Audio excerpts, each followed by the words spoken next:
Hello, James Blacklaw's JB Commercial Finance. It is Tuesday the 22nd of September.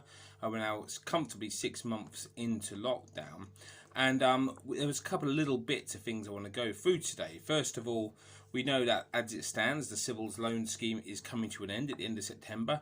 There are rumours that the Chancellor would extend this, so watch this space. But secondly, some figures have come out in the last few days around about the government loan schemes and the potential projected losses. Now, to an extent, it's a bit of a guess game at this moment in time.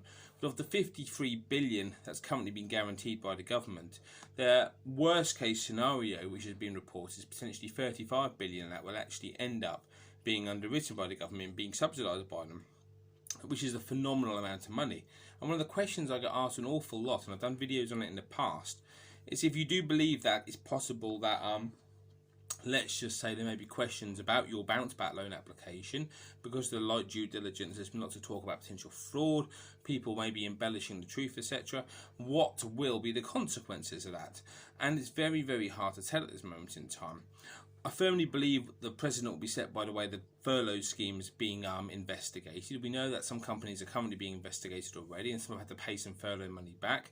I believe there'll be more and more of that. That's a much easier hit than the bounce back loan scheme, which has got a third party involved, which is the banks. Now, because it's a bank product or a lender's product, then technically speaking, the lender should be chasing the funds first of all. And only then, when it's a fraudulent claim, potentially, and they go to the government for the guarantee, will the government then either pay the guarantee up to the lender, or they will then pursue for any kind of fraud. So I don't think it's going to be something that happens quickly.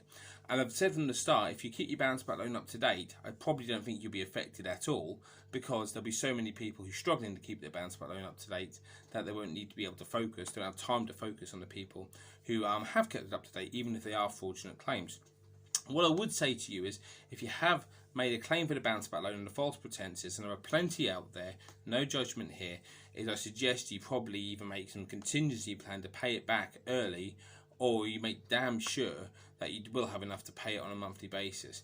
Because I do think there will be a point where the banks and then possibly HMRC go after people who have claimed them fraudulently. And if you're one of the first few, they'll be looking to make an example to scare people into actually using them for correct purposes. So my advice is, well, my advice in the first place would have been borrowing properly. My advice now is, if you think there's any doubts about it, contact your bank potentially and let them know that there may be an issue. Pay back part of the loan, or even pay it back in full if you can. I understand a lot of people are struggling and need that money to survive, in which case, do what you have to do, but make sure you meet those monthly repayments when they start in 2021. So, quick tip there. I'm James Blacklaw. Any questions, comments, likes, shares, always appreciated, and I'll see you all soon.